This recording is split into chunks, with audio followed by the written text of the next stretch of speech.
Hello, ladies and gentlemen. Welcome to Anime Watch Club, a bi-weekly group discussion and review where the hosts of WDYSA Anime Podcast nominate and vote on shows either we haven't seen or shows that will hopefully lead to a great discussion. On today's episode, the summoned heroes of the WDYSA Anime Podcast will be reviewing the 2019 anime Cautious Hero. Let's find out what our heroes are overly cautious about. First up is Jay. Jay, what's something you are overly cautious about? Well, I actually wanted to go ahead and grab a mask for this because I heard that Pete likes to give people and receive COVID mostly receiving COVID. So I'm overly cautious about you, Peter, but I love you though. You know what? Normally I'm like, I could like come back with something. I got nothing. You got me there. Next up is Kat. Kat, what's something you are overly cautious about? So mine is more game related, but specifically stick drift. Fucking hate it because I do a lot of racing games, and when there's stick drift on the left stick, I can't race at all. I always run into walls, and I'm very overly cautious about it. Had this thing for about like 6 months. I'm about to get another controller because it started to stick drift. Interesting. Okay. Our first moderator of the night. We got the cautious moderator. We got Miles. Yes, I went to a psychiatrist when I was 12 because I thought my parents were trying to poison me and I would avoid brushing my teeth due to the inevitability that the toothpaste had been poisoned by them. Plot twist. I'm sure that felt great for them. Plot twist, he was being poisoned. And our rambunctious moderator, Pat. Rambunctious, that's a good buzzword. I don't know how I follow up Miles's Miles's thing, because that's crazy. What am I overly cautious about?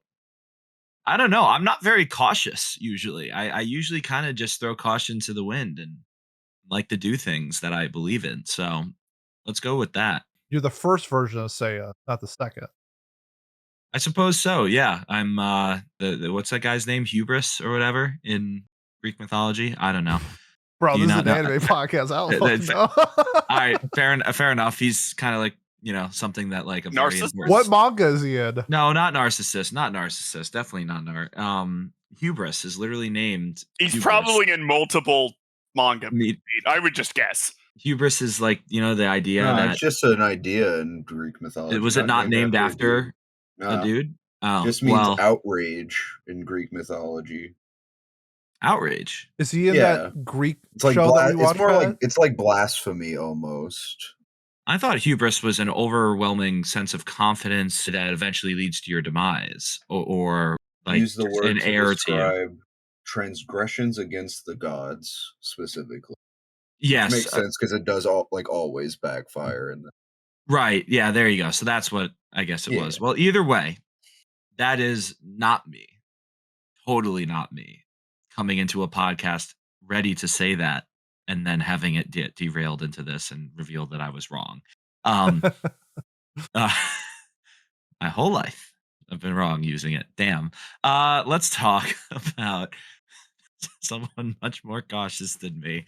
Seiya from Cautious Hero. The hero is overpowered but overly cautious, which is aired in 2019, the fall season, done by Studio White Fox, who did like ReZero, Steins Gate, a couple other important shows in the history of anime. And why don't we do our first impressions like always? Miles, why don't you kick us off and try and keep it spoiler free, because I feel like the first 3 episodes also don't reflect the rest of the show though too, so maybe give your overall thoughts, impressions, or recommendations off of that.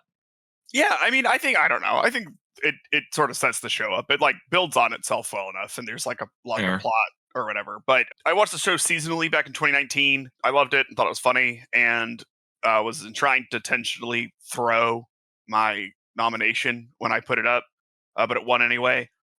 So I'm excited to talk about it. I think it's really funny. It's probably like the funniest isekai I've ever watched. I think it's like funnier than Konosuba, which I know is a hot take for some people. But yeah, I mean, I would definitely recommend this. I think at least if you're like familiar at all, because it does sort of some parody stuff with isekai stuff, so just be like generally aware of those tropes, but I think it's a good watch regardless. There you go. All right, what about you, Kat? The first time I watched this show was I think this might have been one of the shows I was watching seasonally, and I enjoyed it. The second time I watched it was with my friend who doesn't watch anime, and this is actually one of the anime that he really enjoys. It's very fun. It's just a joy to watch, honestly. And I would definitely recommend it to pretty much anybody that doesn't normally like isekai, because it just feels different than the normal like isekai tropey formula is the word I'm trying to use.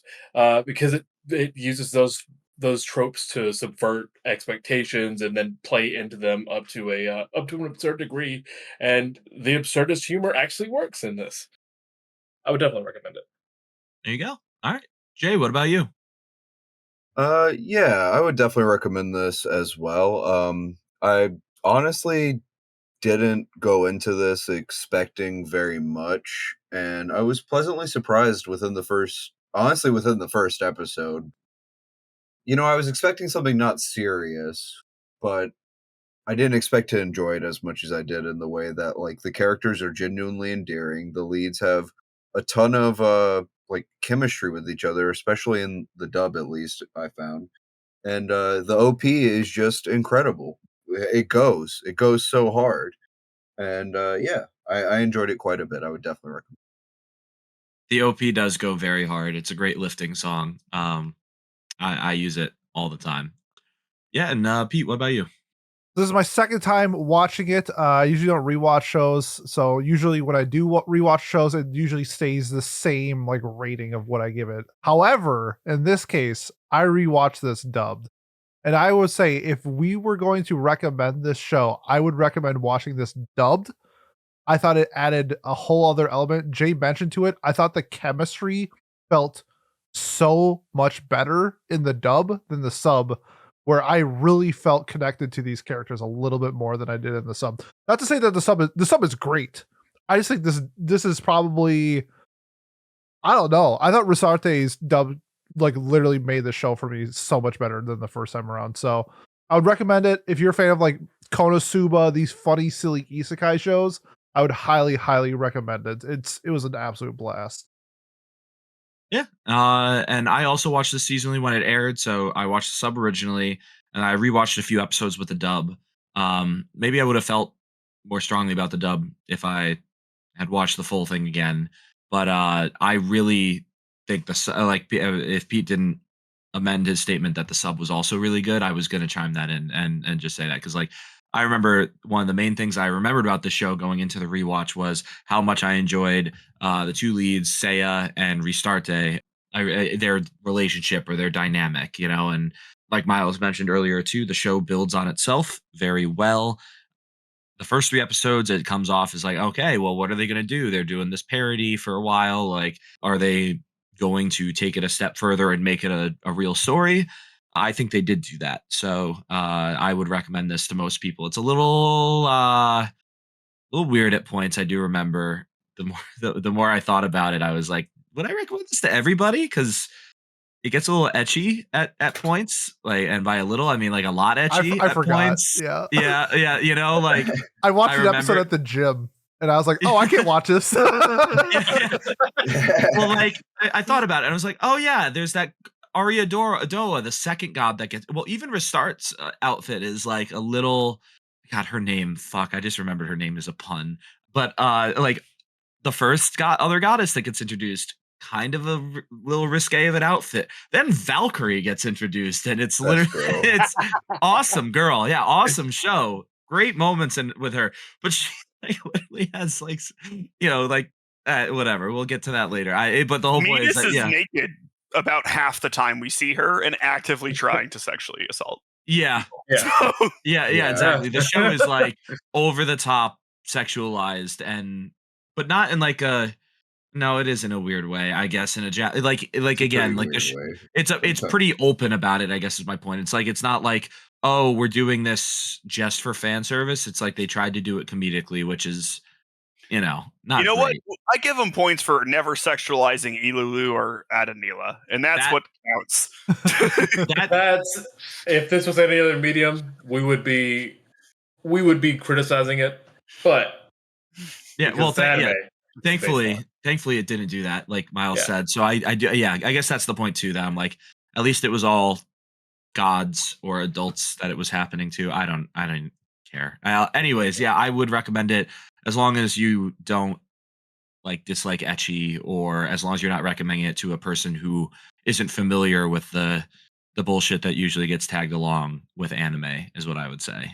So yeah, with that, I guess spoilers for later on in the show going forward. I mean, there are some pretty heavy spoilers, I would say too, because the show does kind of change its tone near the end, or near the middle to the end. So keep that in mind as you listen to us talk about it. But Miles, as always, I'm sure you're insanely prepared with a wonderful list of talking points that you shared with us before the show, right? Yeah, for sure. I had nothing else going on my life today. Nothing at all. Completely remembered to do that. Yeah. Being cautious, huh? What's up with that? Okay. So I think like a thing that we should talk about first is and it's something that I think all of us mentioned, right? Is the dynamic between the characters and how that like plays for comedy and stuff. What I particularly liked about this show was that I thought most of the characters, like even the ones that were sort of like tropey and had a bit like added stuff in a unique way and could like play off Seiya's caution in sort of an interesting way. And so I sort of enjoyed that. Did you guys have any, like, which character dynamics did you find the most enjoyable? What parts of that did you guys really like? For me personally, I loved the it kind of is abusive, but I love the relationship between Seiya and what's her name? Rosalie. Just from the sheer standpoint of getting smacked the fuck up because you talk the fuck up. that fucking kills me. Cat, a true believer in gender equality here. Pulling in his inner Cosmo. Equal lefts, equal rights. I mean, equal lefts. Jesus Christ. Okay. He does not speak for all of us. Yes. No, he does not. I don't speak for me either. I don't believe in domestic abuse, but that's so you don't funny. think it happens? You don't think you don't think it happens, Kat? Is that what you're saying? All right, we should stop this bit. Who's your favorite Cleveland Browns player? Okay, so for me, I mean, we mentioned it earlier, but the dynamic between Seiya and Rosarte were some of my favorite moments. We love a good male tsundere. I think like the fact that like Rosarte is immortal and she can't be killed, and Seiya knows that, and he can kind of push the bounds a little bit on being a tsundere. There's like a couple moments when that stuck out to me was like Rosarte was like trying to kiss Seiya. I think it's like episode 10 or 11, maybe 12. And he's like, I'm going to hit you if you keep trying. She's like, I'm going to punch you in the face. He's like, I'm going to punch you in the face. And she's like, oh, don't be so mean. And he just wham, just like on top of her head. He's like, what'd you do that for? But I think like, I guess it's like one thing that the world does really well. It's like the rules that are set up in its realms are simple and laid out with the fact that like we know Rosarte isn't going to die. So Seiya kind of being this prick to her, to me was more fun than say if we were in like a normal fantasy world and he was just hitting her in the top of the head. So like just their dynamic between the two, and especially with their dialogue, one of my favorite quotes between the two is when Seiya is trying to buy medical herbs and Rosante is like, I'm a healer. Like, why would you buy medical herbs? And then they do like the scenario and the herbs are actually more effective than her. And so he just like looks at her and he goes, so in other words, your value to society is the same as a medical herb. And just stuff like that is just, it made me, there are shows that like, they're funny and I like grin. I'm like, that was funny. But like, I'm not like laughing out loud. I was laughing out loud to this show. Like the dialogue was so good, and those two just were my absolute favorite in terms of pairings or whatever. Yeah, they're wonderful. Something that hit really hard for me that I thought was funny, and like, I don't know, maybe this is sadistic or something, but like Ilulu's relationship with herself, I thought was just the funniest thing, where she has like all of this self-doubt, and like even at one point, like Ariadoa takes Rastarte aside and is like, well, this girl sucks. She's like pretty useless. And then like 10 minutes later, the dragon people are like, oh, we have a purpose for you. And she's like, oh, thank God. And they're like, we're going to have to sacrifice you to make a cool sword. And she was just like, well, I guess if I could be helpful. I just thought that was so funny. She's like, guess I'll die, me. Yeah. So I really enjoyed that.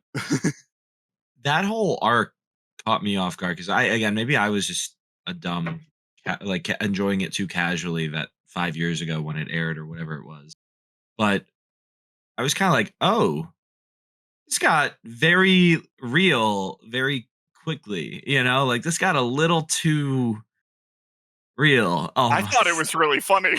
I still laugh. The comedy moments and like the slapstick humor and stuff like that was still funny, but like I just like it caught me off guard for a tiny bit, and then I liked it at the end of it. That this happened, but I just remember being like, oh God, like this isn't Konosuba anymore. Like, yeah, I don't know. Konosuba is like a weird comparison, I think, for the show because it's similar to in some ways, like obviously the plot structure, like a isekai hero, a goddess, magical fantasy setup, a bit of a parody of the original idea, or concept, I guess. A little harem-y at times too, like so there's the comparisons there, but like Konosuba, I've never felt threatened for any of his party members' lives, like I've never felt like they weren't gonna figure something out in some ridiculous, silly, stupid way. Yeah, versus I think this show, I thought she was yeah. dead. I thought for sure she was fucked, I thought for sure. I just love that. Just like, I don't know how you compare the two, and then you name 6 things that are like very similar. Yeah. It's like, I wonder why people compare it to Konosuba. I don't know if you can compare these shows, but they are almost identical. Yeah. I thought about that too as I kept going. No, but we talked about this. The only reason I say that is because I do remember talking specifically like 4 years ago when we watched this. Like seasonally, I think we were probably still not in this server specifically yet, but we were talking to each other about it and being like, this is kind of like similar to Konosuba in some way, but different enough that it's like, I forget the specific thing, but we thought that that we found a way to say that it was like a weird comparison because one of them does comedy very differently than the other, I guess, like they. I think the show also has more of like a story plot line sort of thing. Like a harder one, where Konosuba has a lot of sort of like slice of life episodes, I guess, where they're just sort of roaming around town or fighting cabbages or like doing whatever, and stuff sort of builds off of that and eventually gets where it's going. But like in this, they kill the Demon King in 12 episodes. Right. So that's fair. Because I was gonna say like Konosuba, they do that, but then eventually it all comes back to being relevant for the specific demon lord or whatever that's there that they have to kill. I don't know. And this show, they kill like 5 different demons in 12 episodes or something like that, right? Like a couple generals, yeah. Or generals, whatever. Like the 4 generals or whatever. Yeah. And then the king of that kingdom or like the warlord or whatever. But like, I do think, you were saying, I think if you like, especially on a second watch, you can pick up that there are some like high stakesy stuff here, so like Ariadoa talks about how she couldn't save a world. Then also mentions how like goddesses' memories are wiped and stuff. So like, there's a lot of hints towards what's going to happen. And even in like the second episode or something, someone's about to behead a child before Seiya comes back. Like it's close, and you expect him to save the day, especially in like the first 2 episodes. But I feel like the stakes are, they're relatively there. Right. They're there versus in what I was saying was that in Konosuba they're not. So like, I think that's where the. Like to me, I think that's where the big tone difference to me was in the show. compared to Konosuba.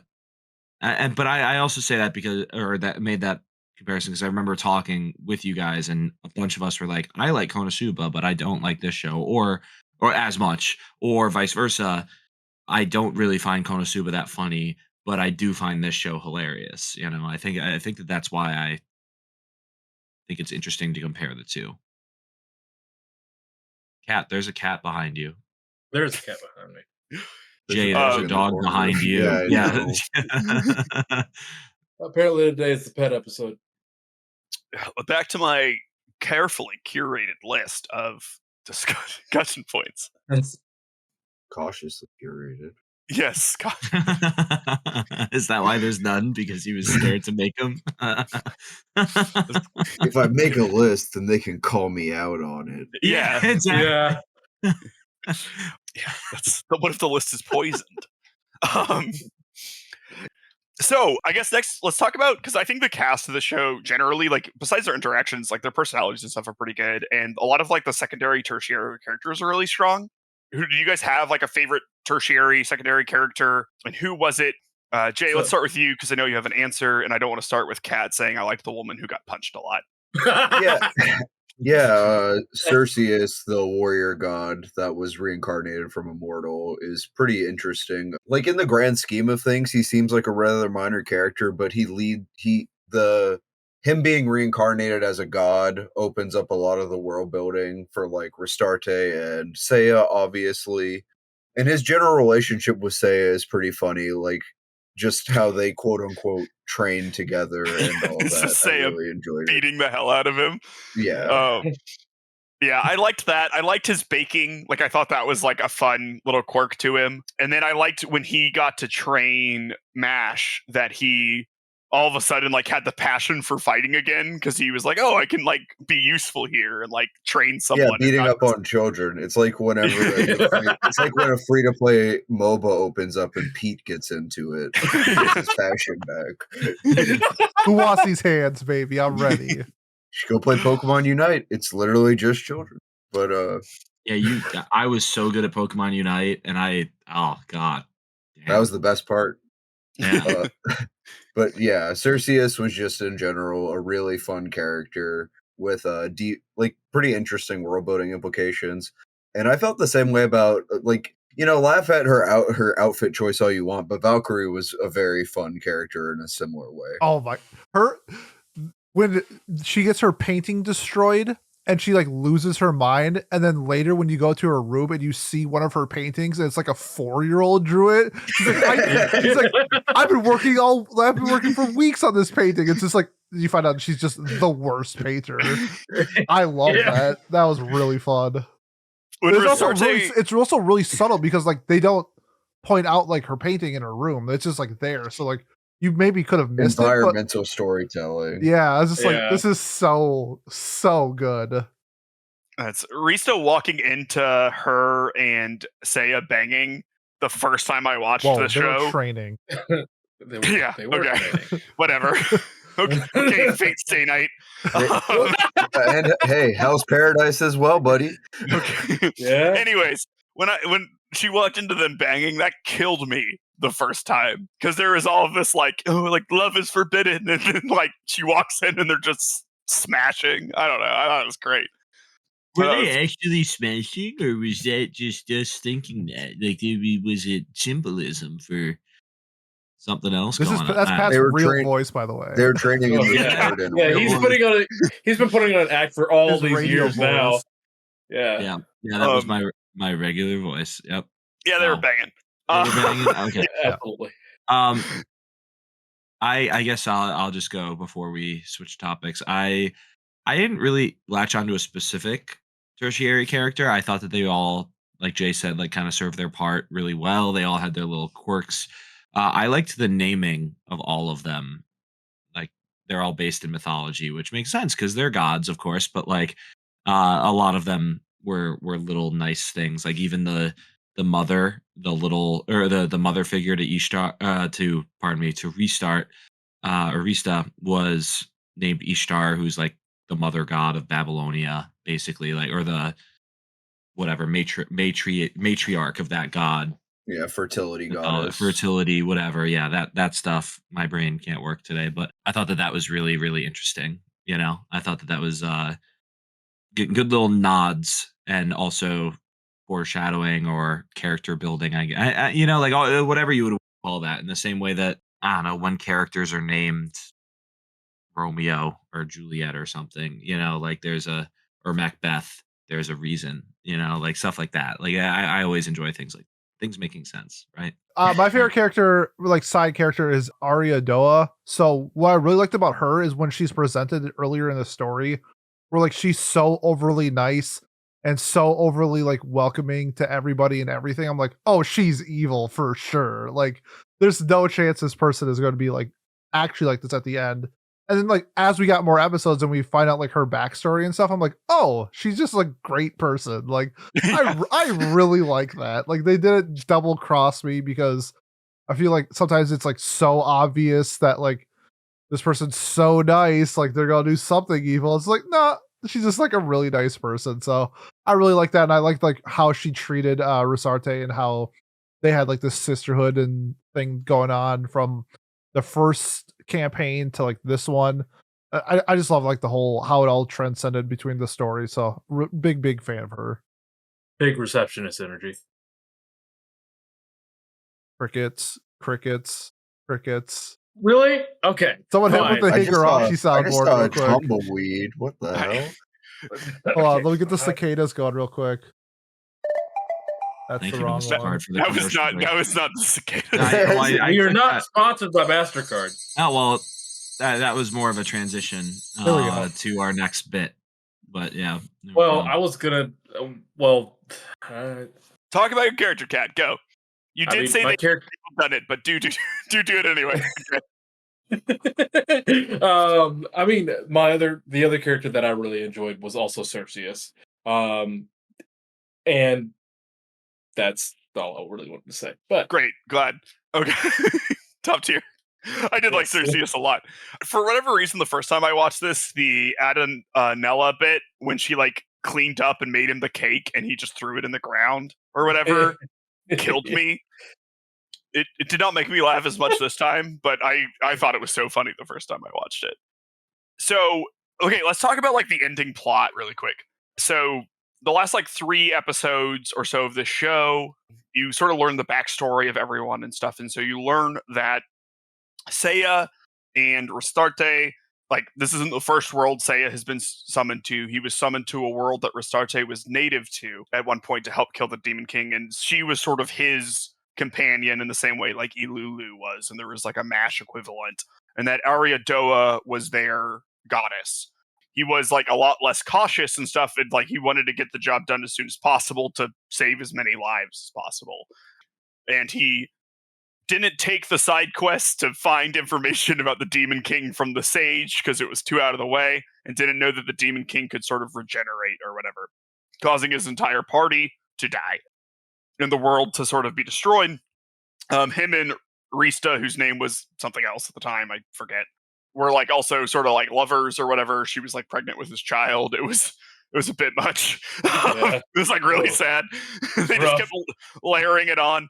But that's like how they were connected in the past, and that informs his cautiousness now. So you sort of learn he is this way because of sort of the guilt he had of not protecting people in his previous go around. And so what did we think about this? Because I remember at the time that this aired, some people didn't like that, but I did. I liked it. But what did you guys think?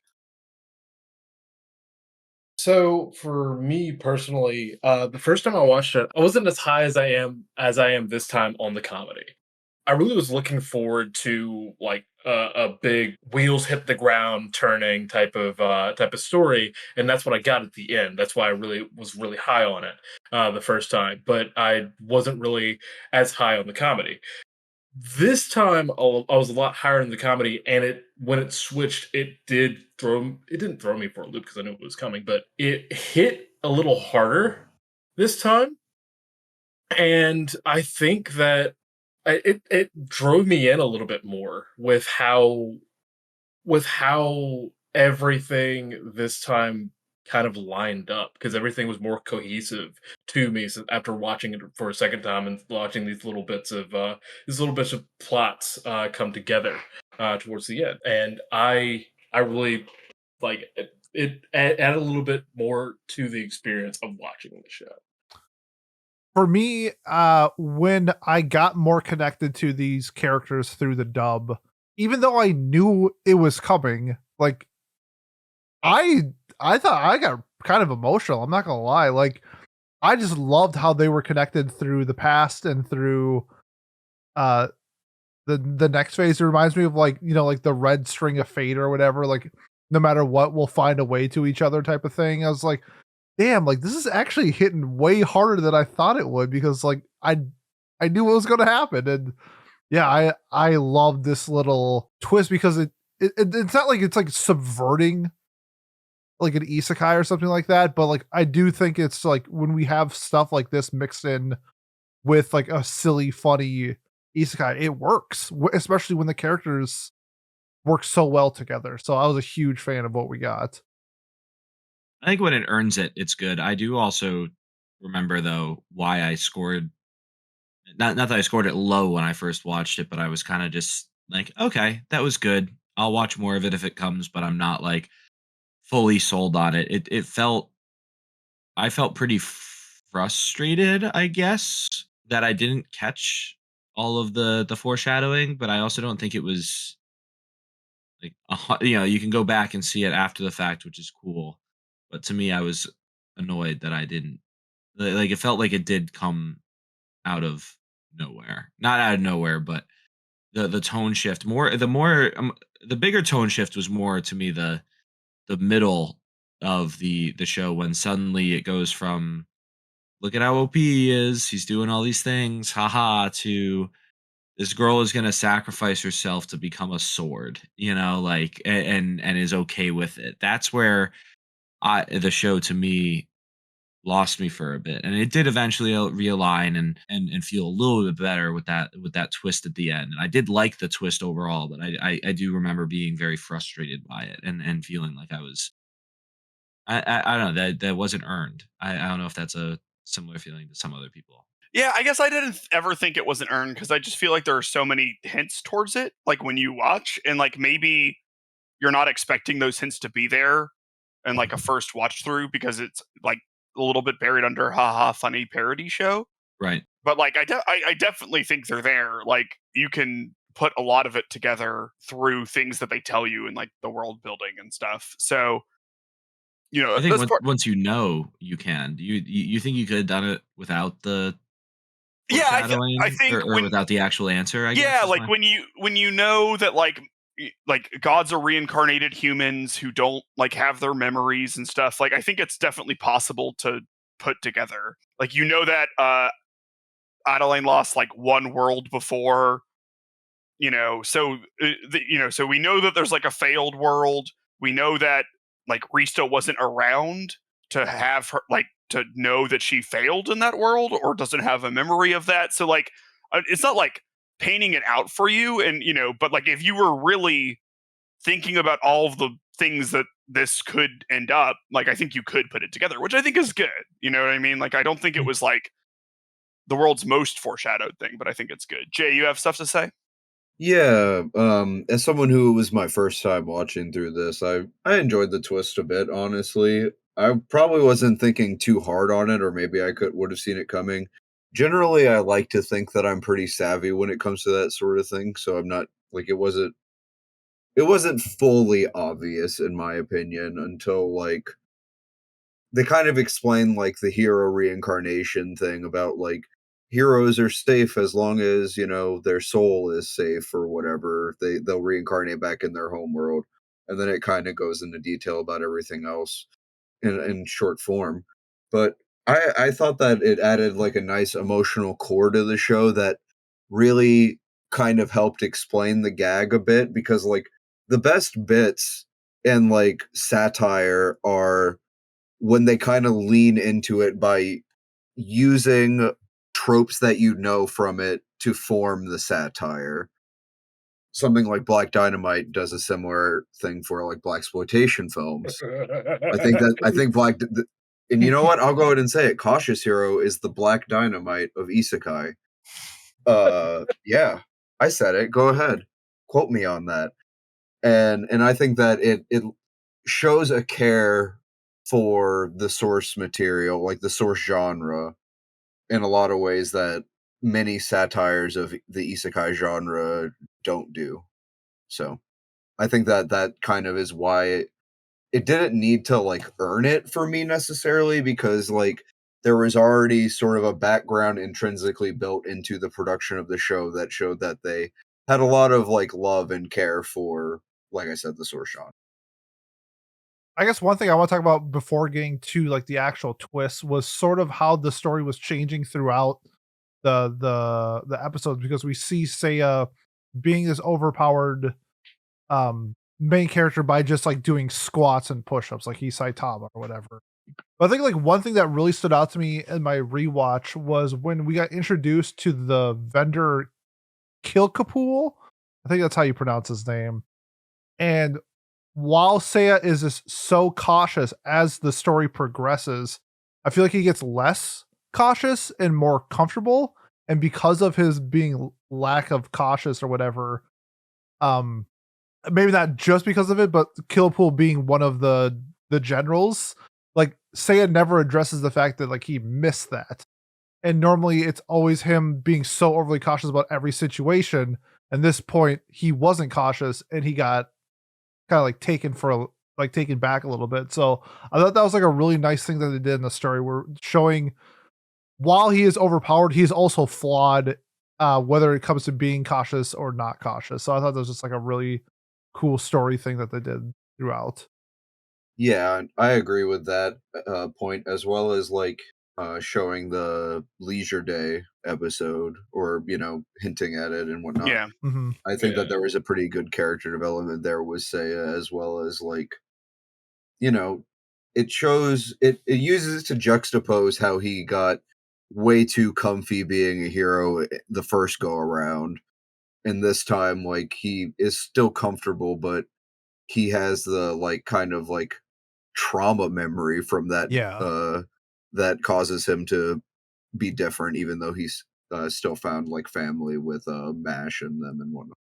I thought that was like a really good parallel, because in his first adventure, like he was trying to be the hero in a different way. He wanted to rush it because in order to save more people, the quicker the demon lord whatever is killed, the more people he can save.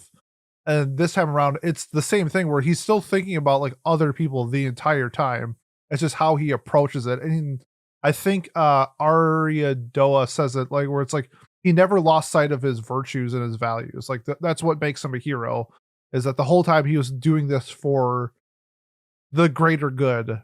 And I thought that was like a really interesting comparison of Seiya 1 and Seiya 2. And it's just like, oh damn, yeah, that was pretty cool. Because like you think of Seiya 1 as just running in and Leroy Jenkins, the fight or whatever. Yeah, just like, he's like, I got blessing and protection, like I'll be fine. Like, fuck it, let's do it. And so it's just cool to see how they portrayed him twice, but in both lights, he is a hero, but in different ways. And I think that just shows how great like this story is, that you can have the comic bits, you can have the punchy dialogue, but at the same time, you can write a really good character. I feel like a lot of times they sacrifice character progression or the plot in order to get to certain points in like the comedy or the fan service, but they didn't do it this. I feel like they got like a healthy mix of like everything really well done, and I gotta give props where props is due. One little more note to Arya, the goddess that originally was Seiya's god, shows she hasn't learned anything, and by being so incredibly nice and like caring and everything too.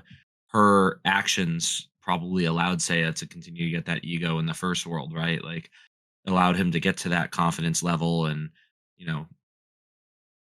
she didn't change it. So I wonder if there's a point there that they're trying to make as well, that because I believe did she lose her memories, or does she know and she's not telling them? I can't remember off the top of my head. No, she has her memories. Yeah, she does. So she knows, and she still doesn't He change was the how one she who talks. suggested Seiya, right? No, No, I No. think the page just magically anime fell on her calls. face. Yeah, it's like the red Yeah. string of Oh, the red smart. string of fate or whatever. Yeah, while she was doing the bit that even there sure are a lot of stories about this in Japan. But Yeah, Yeah. But none people of them keep are good. buying them, so Yeah. they can't be oversaturated, right? Yeah. And there are so many options, but they all suck. And then Yeah. it's the right option. Yeah. and there's one good Uh, one. Or one that she was like, 100 oh, that looks girlfriends. interesting. Yeah. Wait, is 100 girlfriends a isekai? No, well, I thought you meant the like paperwork. Oh. not paying it. Yeah, Gotcha. I could see 100 girlfriends being an isekai. I could see at it some become. point. I could see it. I would watch it. Like Death is like a girl, and he. The 100 monster girls who really, Ooh! really, really love you. would Yo, be you some spitting heat. right now. But don't we already have that in anime? Monster Isn't that just Musume, the- but it's only like 6. Interspecies Well, reviewers. Reviewers, yeah. I was more or less thinking Blesser of Ragnarok and the Master of Einhar. Those are not anthropomorphic characters. They are not, but neither are the people that are in the show. Or They are in- they are definitely 100 humans. girlfriends. Yeah. I have no idea what point you were trying to make. Well, shit. We'll figure it out. one Yeah, we'll day. figure it out. Figured it out. I've been around too many Canadians this weekend. We'll never figure it out. Too many Canadians, by the way. All right, let's continue then. Our final point that we really wanted to touch on was season 2, right? Like continuing this plot. Where do we think it would go? Would we want more of it? I'm guessing the light novel goes pretty far beyond this at this point because like it got an anime, so almost certainly it has to have more than just the anime story so that it had a reason to be made, right? Like I don't know what was So the light you know novels this- cover volume 1 and 2. There are 7 volumes. So we have technically 3.5 seasons worth of content if they follow the same pace. I swear on my mother's name that I read that we were getting a season 2 somewhere. But I that's- agree. But now I don't know if it was like something that like, they announced it and then the light novel went on hiatus, so then they stopped it.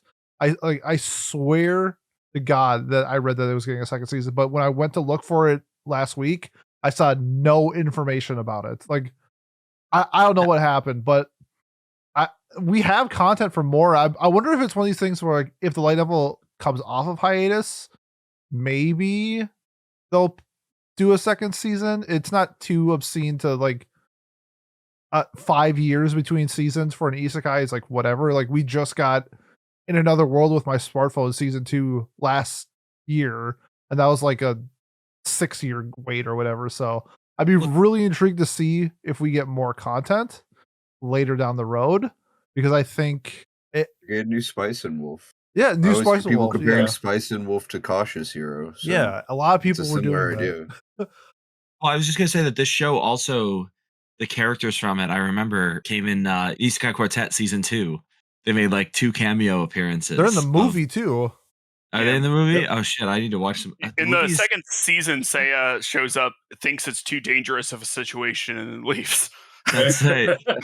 Yeah, that's right. It's like, but it's it's a tongue in cheek, and that season definitely came out well after the original season of this aired, right? So like The you would've movie came thought out that- last year for Isekai Quartet. Mhm. So like if they're showing up, then they have to have an intention to do more content. That's with what I them. think, because like we got that with Tanya the Evil, where she was in the Isekai Quartets, but season 2 wasn't announced. We had the movie, but we didn't have season 2. And then after Isekai Quartet, we got announced that season 2, I think, is coming out this year. So fingers crossed. Like there's hope. ReZero and Shield Hero. Yo, I'm like, smoking copium right now, like hardcore copium. No, but- it would make no sense to include the characters if you're not gonna like. Why not you include another franchise that you're planning on continuing then or something? You know, like there's just no point. You know, like I guess. Oh, you got like we made a great joke for like one 15-second joke. You're gonna go through the trouble of cheapifying the characters from the show and put it into a show that is so low production value, like Isekai Quartet. You know, not low production value, I should say, but you know, like the lift is not nearly the same as like a full anime, right? So like, why would they? I don't know. Maybe I'm over metafying this, you know. They also did do the same thing with No Game No Life and Isekai Quartet. No Game No Life isn't in Isekai Quartet. Is it? No. No, they did Shield Hero. It got added at some point. Overlord. It was always there. Yeah. Yeah, the base is Overlord, Tanya, Konosuba, and ReZero, and Yeah. then they added Well- Shield Hero, and then they added this as well. Oh, that must have been an edit then. That's Somebody- possible. Yeah, I mean, I could Yeah. see like fan art of it. Fake news. Yeah.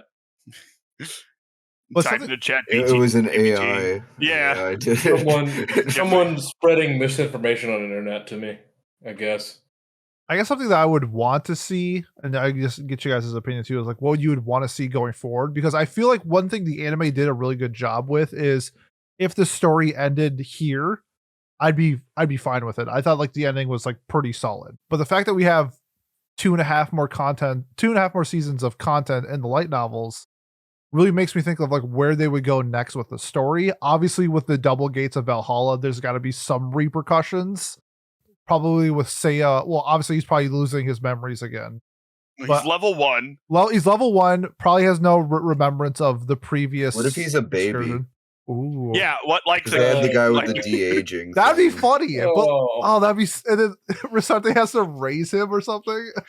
Nope, that makes it weird. That would be weird. That would be really I weird. don't like that. Cat, or Cat, you wanted to punch women earlier. No, I don't want to punch women. I'm just Don't saying- put that on me. Cautious Hero you know does what- crazy shit. You know what Yes, I think? but- So he has the one dragon sword, right? Mhm. What if he goes back to the dragon place, pushes Ilulu in, and gets a second one?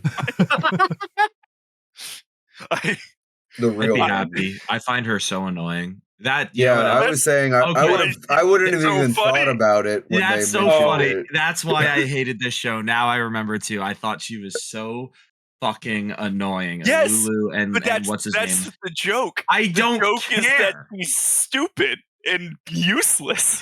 Bro, Yeah. whenever they were like, she's a dragonkin, but she has no innate talent, I'm like, bro, that's like you're a 0 IV Charmander? Release.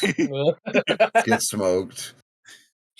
Oh my god. Yeah, I mean, so like they go back to the world that had already lost, right? So they get a chance to like save Restarte's original world, but she also like has to level up and stuff. I think there's a lot of interesting dynamics you can do there because you have to have like he'll be cautious and she'll need to be cautious, but he's not overpowered, and so you can be like that switches the dynamic of being cautious because now there's like some threats and stuff. So like, how do you go about that? You know. It would be cool to see like a sort of more episodic version of it where they're going to like, you know, D and E class worlds for a bit to train, and then, that like, would be cool. The stakes yeah. can slowly raise up to where maybe the final world that they go to, in my mind, would be Ariadoa's lost world that Seo was on at that one point. I feel like that where they have has to be the save end that. game. Well, that's the Yeah. one that they got assigned to at the end, right? Yes. By Because- Ishtar. Okay, was it? Yeah. Yeah. Sorry. Then that would. I think that obviously they wouldn't be able to immediately do an S class world when he's level 1 or whatever. So, like a training arc might actually be. It'd be funny because like we had such a big training montage situation going on, kind of, or not montage. Every but- other episode. Yeah, like it was Yeah. just going on in the background or whatever. Mhm. I think like an honest training arc where like we're actually seeing him get pushed would be kind of funny. Also, give Cerseus a chance to beat up on child Seiya a little Yeah. bit. He deserves Okay, it. that I'm okay with. That would be pretty funny. Having him be like less ripped too could be like funny. Just sort of like Balding. Slim Jim level 1 guy. Yeah. Just for me though, I need like a Seiya has a gambling addiction arc because they mentioned the casino like 70 times and they never go into it. And Oh, I want them to finally go into it. I would actually love it because like Too Resarte said like cautious for it, though. yeah, well, He can lose. but like so like it could be like one of like what was it? I forgot what company it was, but like the guy had like 100 grand. He needed like 300 grand by like tomorrow. And then he like went to the casino and played blackjack and then won like 200 grand. That's like a real story from his own company. I forgot which one it is, but put Seiya in a position where like his only choice is to go to the casino and like he hates it. But I also want it to be where like Rosarte was like trying to convince him where like, oh, we could win like a weapon or whatever. And then Seiya's like, are you dumb? It's a casino. There's no weapons and shit in a casino. And I want there to be actual like weapons at the Weapons and casino. stuff? Yeah. Like, yes, Seiya does math and learns how to count cards Yeah. to mitigate risk. And Oh, God. They mentioned the no weapons at the casino thing, and it's funny to me because it's like a pretty common trope to have like the most powerful weapons locked behind RNG bullshit in RPGs. Yes. Yes. The casino's just a big gotcha game or something. Yeah. I rolled a 5-star. Yeah, and then they could make a cautious hero gotcha game or get him in some gotcha games, and there you go. You made $1 billion. Yes. Well, rewatching some of these episodes did make me have to do better. The first episode, again, we already kind of talked about it, and I know we're approaching time. The dub and the sub, both of these, the voice actors were very clearly given lots of creative freedom, and I think that is so well shown in the sub with the initial. I mean, the initial sub is. I remember the first few episodes, everyone was freaking out about it when it was publishing because people are like, "Oh my god, look what Restart says!" Like she does this like weird sound effect and her face changes, like like shit like that. Like people were losing their minds about it, and then the dub. Watching it today, it was like, oh my god, they kept that same like magic and like made it their own. It was great. Can't speak highly enough about them. They just killed the roles. I Yeah. There's that scene where her face becomes like a cubism painting. Which was like really funny, and I'm glad it could take inspiration from Bocchi the Rock there, which, as we know, influence is fast. Yeah. And into the past, it influenced the show. But I thought it was great. So we're gonna wrap up. Do you final thoughts? Yep. Yeah, I think we do. So Miles, why don't you start us off with your final thoughts and your final score? Yes, I love this show. I think it's very funny and enjoyable. I think everyone should watch it. It's one of my favorite isekais, which is, so if you want isekai recommendations from me, that is my, I think, third lowest rated genre on Mal, and I've watched like 20 of them. So I'm apparently not a big fan of the genre, but I think I am in my head. I keep being interested in them. But this is a very good one. I'm going to keep the score the same as when I originally scored it, 9 out of 10 for me. 9 out of 10. Wow. God, I don't remember it. I forgot that you were that high on this. Sweet. Kat, what about you? I really enjoyed the show, especially the third time around. I had a lot of fun with all the characters and seeing the story kind of build around what I already knew, and basically seeing that there was even more to take in from it. That was very fun, and I always love when shows are able to be rewatched and still get more out of it. That being said, I really don't have too many criticisms of the show, other than no, I really don't. I can't say it's quite a masterpiece, but I will say that it's great. So that's a 9 out of 10. Woo! Another 9. Wowza. Alrighty. Jay, what about you? Yeah, echoing sentiments from other people. I think that this show is just like a pretty fun watch. If you're into like isekai at all, I think that this is probably one of the ones that you should watch because it's a pretty, saturated genre overall. Watch the dub of it. Both the leads are fantastic in it. Although I've heard the sub is also pretty good. So watch that too if you want, but I prefer the dub personally. Watch this show twice. Yeah, do it. Why not? You'll probably notice stuff. The animation is like nothing super to write home about. There's some like pretty moments and everything, but like it's nothing super special overall. But the show sets out to accomplish being a funny satire of isekai with a little bit of heart, and it vastly overperforms what you'd expect it to. So for me, that's a 9 out of 10. There you go. All right, and Pete, what about you? Yeah, I want to get to 3 other quotes that I like laugh my ass off. There's one where he learns the bow and arrow move and he's fighting Beelzebub and he shoots the arrows and it comes back and then like it hits them. And Rosarte is like, wow, Seiya's so smart. Like, I bet he has like a really cool name for this move. And Seiya's just like, oh, you mean the boomerang birdie boom boom? It's just like, oh, you had all this time to think of something like really cool because it's always like Valhalla slash and shit like that. Throws out the fire. Yeah, it throws out the boomerang birdie boom boom. Got a good laugh with that. When Seiya meets one of the Dragonkin, and I think he's like negotiating a deal.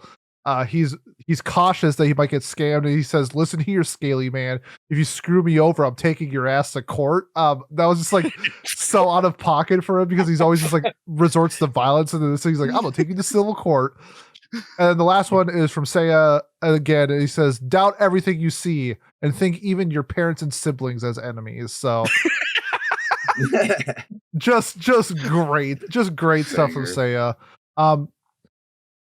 If I watched this sub originally and I gave it an 8, I liked it more dubbed. I felt like more connected to the characters. I thought it was funnier. I'm giving this a 9 as well. Alrighty. You can make the math really easy on yourself, dude. You could. I could, but I'm not going to. Wow.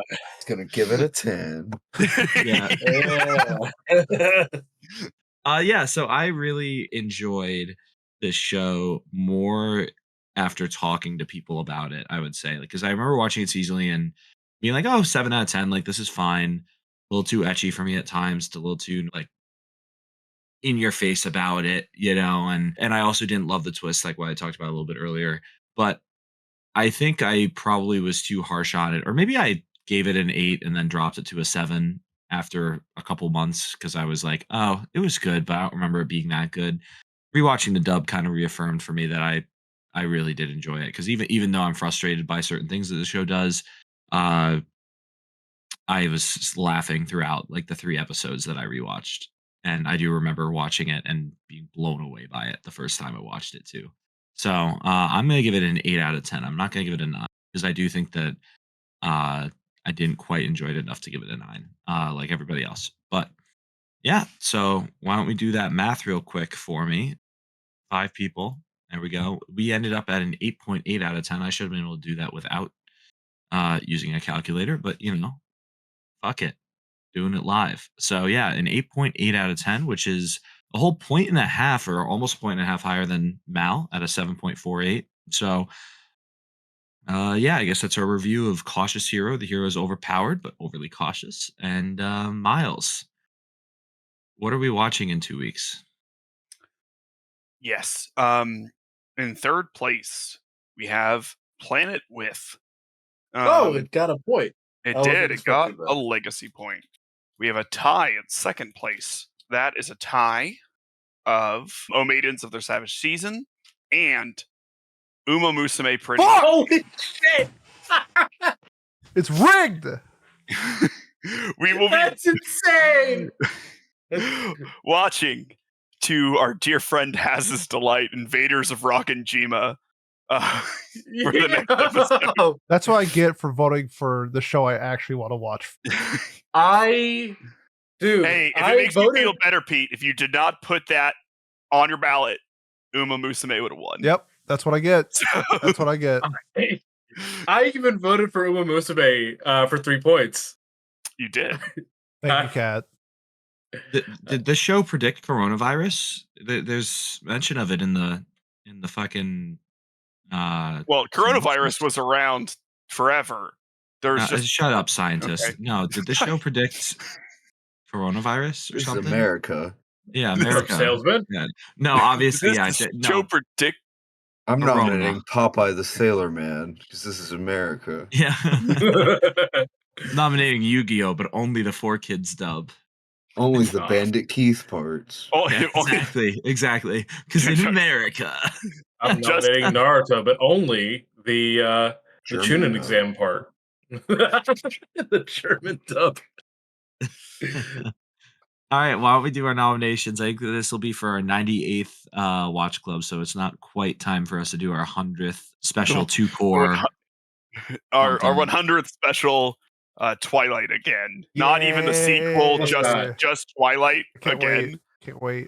It's not. Yeah, totally. Totally what we're doing. Yeah. But yeah, this will be for February 5th. So I guess it is kind of Rome. We can just do Valentine's Day on the 19th instead. So we'll do it then. Let's just do normal shows, I guess, tonight. Okay, great, because that's what I have pulled up. Yeah, well, that's my point. Like mainly because that's what everyone has pulled up too. Yeah. So yeah, Miles, since you have it pulled up allegedly, what is your? I'm just re-upping O Maidens in their Savage season, so it was easy clap for me today. Clap for you today. All right, Kat, what about you? So, speaking on the isekai thing, I know that this is a show that many of us like, but some of the people that are kind of in and out of our, watch club, we know that they don't exactly like this show, and it could lead to a really good discussion. I'm nominating Konosuba. I will always rewatch that show. So yeah, let's do it. There is season 3 coming up soon. There is. Yeah. There you go. Next Jay, season. what about you? I've got two I'm trying to decide between. Can I hear what you guys nominate first? Wheel. Sure. Pete, what have you got? You already know. Normally I make this extravagant speech. I'm upset. Okay, Pete Drake. Big Man. No. That's This is my Arthur pick. Smith, Pete. Nah, I'd play Bijan Robinson. Okay, that's fair. I would too. I need the fantasy points. Okay, we're doing Uma Musume. Pete, you didn't like get your normal soldiers in on this one this week? I thought I did. based off our Discord conversation, I got Toe Dog in like last second. Like, Oh, but you didn't get all of them. You normally have like 4 or 5 people that you're like, vote for Uma Musume, and you only got a couple people in. wow. Okay, I want names. I want addresses, and I will DM you. Who has failed? I'll I be sending even- some words to some people. Added someone that was like, "Oh, this is my favorite show." I said, "Well, you can vote for it if you want to," and they just never did. So Next time. Too many steps, I guess. Yeah, it's okay. Yeah, just keep trotting away, Pete. You'll get it eventually. That horse can running. Now we're galloping. All right. Oh yeah, I have to nominate. Yeah. So I'm gonna do a show that I heard people gloat or talk about on. I made the Float. show and it was awesome. Can you tell? Yeah, my brain is dying. Show what it is was by one view. Maybe I have a brain bleed. I don't know. I hope not. Me too, man. Thank you. That's very kind of you to say. I'm going to nominate a show that we did when we did our little Secret Santa party that we always do. I heard a lot of people talking about, and it sounded like a lot of fun. I'm going to nominate Surizeri Children. Oh, And, yeah. uh, I'll vote for that. Banger. I hope people do. My Yeah, I most know, rewatched people anime. You got to rewatch it one more time before Horse Girls. No chance. Probably be Konosuba. All right, I know what I'm nominating. Yes. All right, Jay. Thank you. Yes, Jay. What have you got? I'm nominating something that's also a bit controversial in our Discord, but something that is also beloved after a recent addition to its series that is very highly rated among all of us. I'm not nominating the OVA series Mobile Suit Gundam: The Origin. Huh? By all of us, I think he means Miles and maybe Axel. Pete and also other- likes G-Witch. Yeah, Jewish is gas. Fuck you. Fuck you. Okay, Mobile Suit Gundam: The Origin has the basketball scene in it. It does. Is it really 12 episodes in a Gundam show? It's 6 hour-long Or episodes. hour-long episodes? Okay. Yeah. Okay. Bit longer, but make it work. It's like 46 minutes. Or something. It's like Oh, it is it? works. Okay, then it works. It Yeah, works. it's counting like the credits. It's and not shit Katana like that. Gatri. Yeah, it's it's not not. Katana They're not 2 Gatri. hours. Yeah. Oh, no, I just want to make sure. But yeah, we're Gucci. Sweet. Well, there are our nominations. So vote for those. Yeah, I guess that wraps up Watch Club. Pete, take it away. Yes, if you have made this far and you want to support us, best way to do so, like, comment, subscribe, leave a review on whatever platform you are watching or listening to us on. Next week is the nominations for Anime of the Year. If this is your first time with us for Anime of the Year, for every vote you cast, I will be donating $1 to a specific organization. I have finalized which organization that is. It is the Carolina Mobile Manga Library. So we will be donating to them. So I will be matching that up to $250. So let's try to get 250 votes for Anime of the Year this time around. Otherwise, if you're here for Watch Club, in 2 weeks, we will be watching not Horse Girls. We will be watching, what's it called, Miles? Invaders of Rakujima. Invaders of Rakugojima. All right, yeah, we'll be watching that. So thanks, and we'll see you next time. Peace.